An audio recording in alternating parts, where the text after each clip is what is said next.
Baik, selanjutnya ada memahami proses, taktik, dan pilihan dalam negosiasi. Dalam negosiasi, kita tidak bisa selalu berharap semua berjalan adil atau seimbang. Kekuatan masing-masing pihak bisa berubah tergantung situasi dan strategi yang digunakan. Karena itu, penting untuk mengenali taktik-taktik yang digunakan lawan.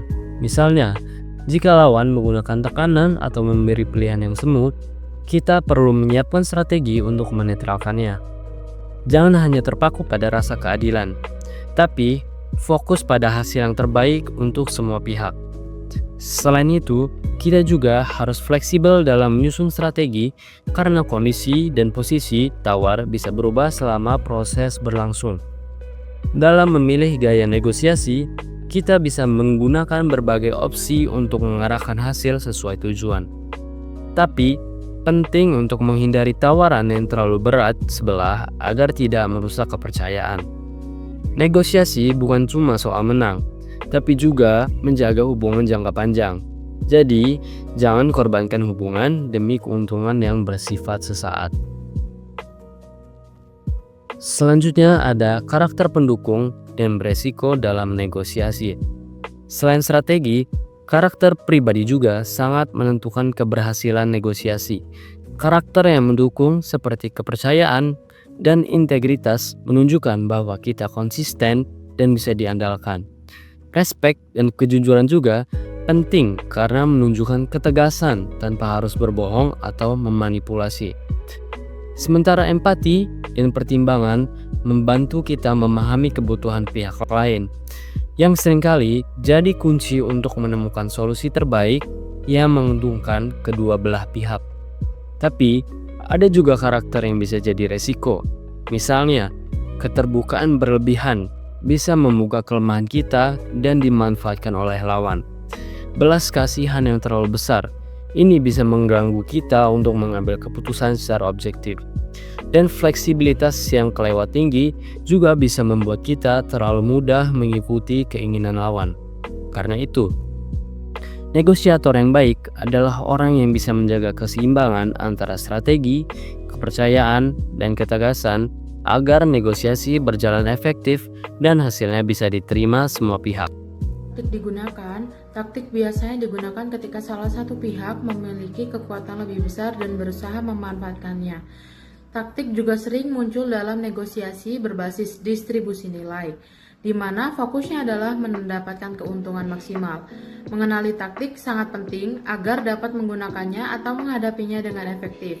Taktik bukanlah sesuatu yang pintar atau canggih. Taktik lebih sering digunakan untuk memberikan tekanan biasanya oleh pihak yang memiliki atau merasa memiliki cukup kekuatan atau oleh mereka yang yakin dapat menggunakannya tanpa konsekuensi.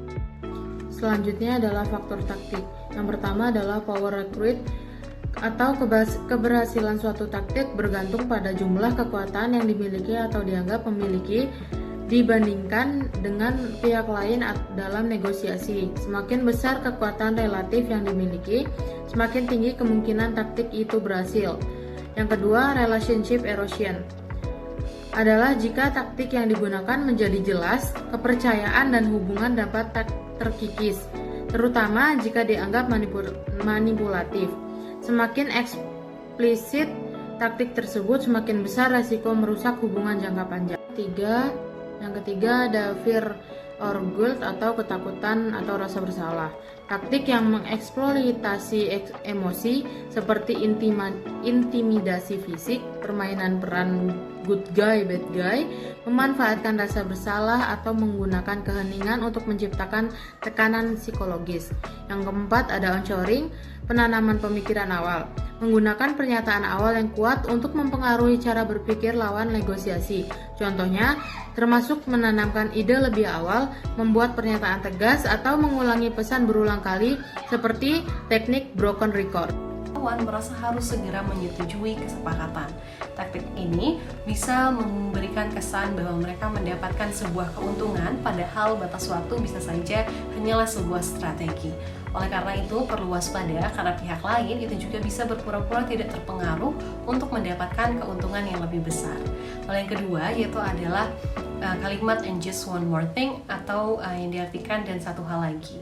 Jadi teknik ini itu bisa sering digunakan di akhir negosiasi ketika kesepakatan tampaknya telah disepakati.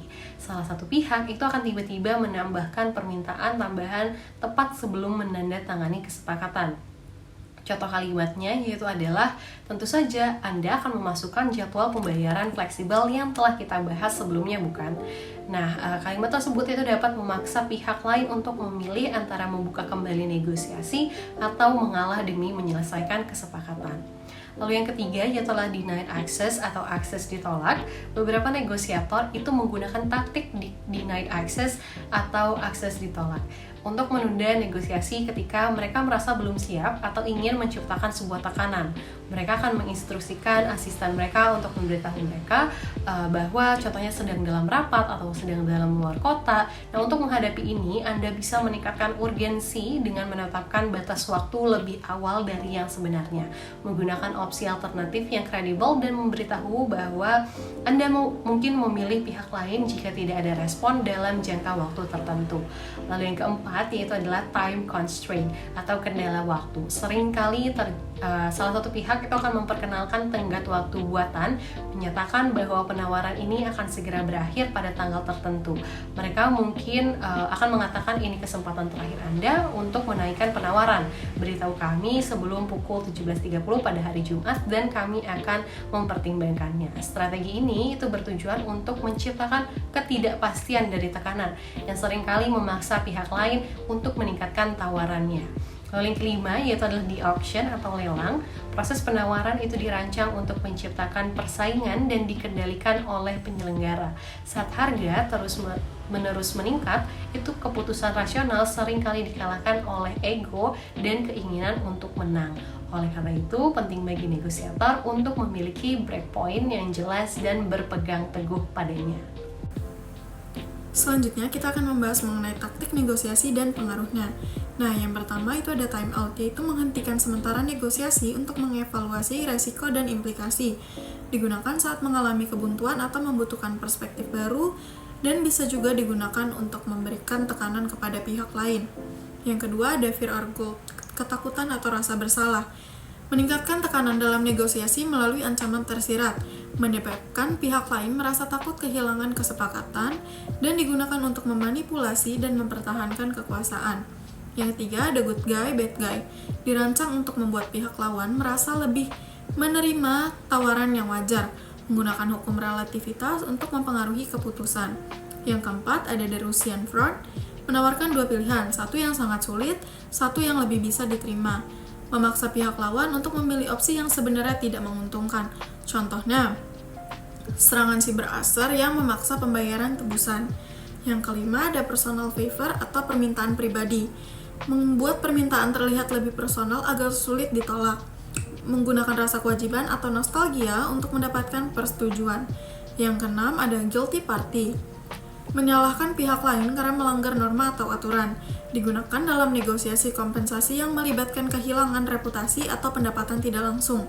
Yang ketujuh ada the social smell, membuat seseorang merasa berbeda atau tertinggal, menggunakan tekanan sosial agar pihak lawan mengikuti arus, menekankan bahwa semua orang sudah setuju sehingga sulit untuk menolak.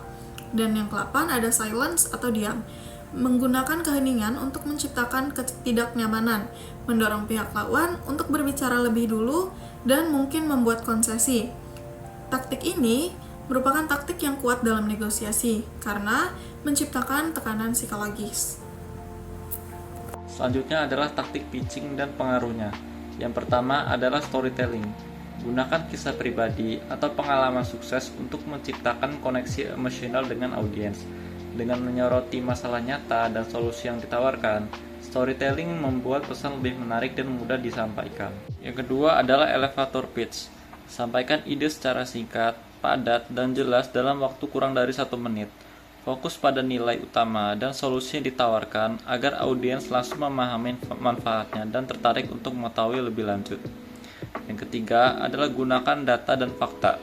Dukung klaim menggunakan hasil riset atau perbandingan dengan kompetitor. Testimoni pelanggan dan studi kasus juga membantu membangun kredibilitas dan keyakinan audiens terhadap produk atau ide yang ingin ditawarkan.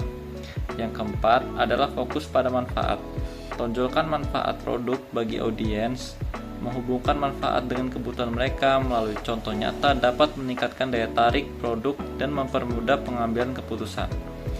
Yang kelima adalah gunakan visual yang menarik. Tambahkan elemen visual seperti gambar, diagram, atau video untuk memperjelas konsep dan menjaga perhatian audiens. Lalu, pastikan juga menggunakan desain presentasi profesional agar pesan lebih efektif tersampaikan. Trigger authority. Strategi pura-pura butuh persetujuan atasan agar lawan cepat setuju tanpa meminta tambahan. Dipakai juga untuk menolak tanpa terlihat menolak langsung. Defense in the depth. Persetujuan dibuat berlapis setiap tahap, meminta tambahan kecil lagi. Tujuannya bikin kita terus mengalah sedikit demi sedikit. Use of the official authority. Taktik ini digunakan ketika salah satu pihak merendahkan kemampuannya sendiri dengan menyatakan bahwa mereka tidak dapat atau tidak diizinkan untuk mengubah syarat-syarat yang ada. Onus transfer.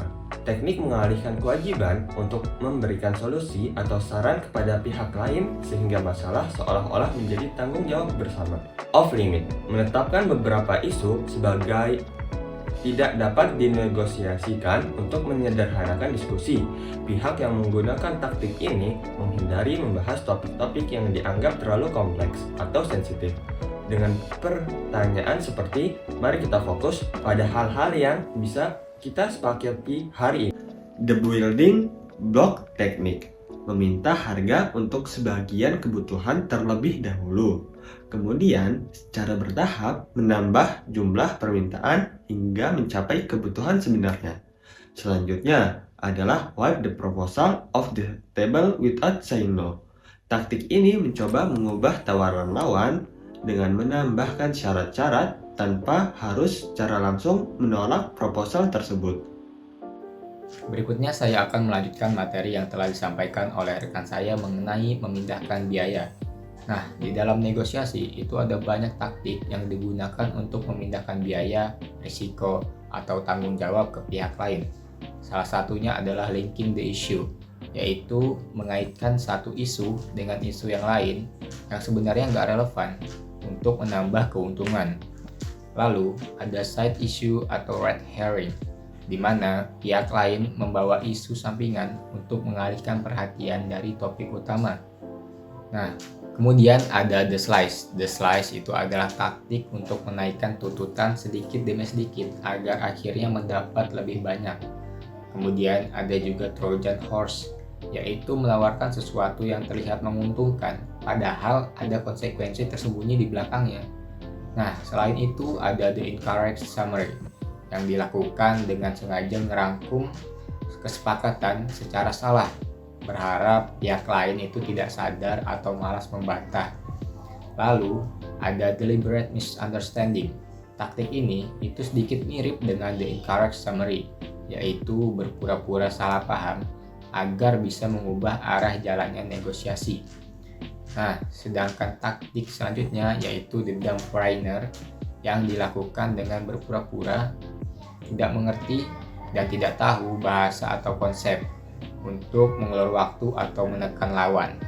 Nah, yang terakhir yaitu the lost leader, yaitu menawarkan harga yang sangat rendah dengan janji keuntungan yang sering kali nggak jelas. Nah, dengan memahami taktik-taktik ini, kita bisa lebih hati-hati dalam bernegosiasi dan juga menghindari jebakan yang merugikan kita. Nah, akhirnya kita sampai kepada kesimpulan. Jadi, kesimpulannya adalah taktik dalam negosiasi itu harus digunakan secara strategis dengan mempertimbangkan konteks dan juga dinamika pihak yang terlibat. Taktik seperti penekanan waktu, keheningan, atau walk away itu dapat memberikan keuntungan. Tapi efektivitasnya itu bergantung pada situasi dan cara penerapannya.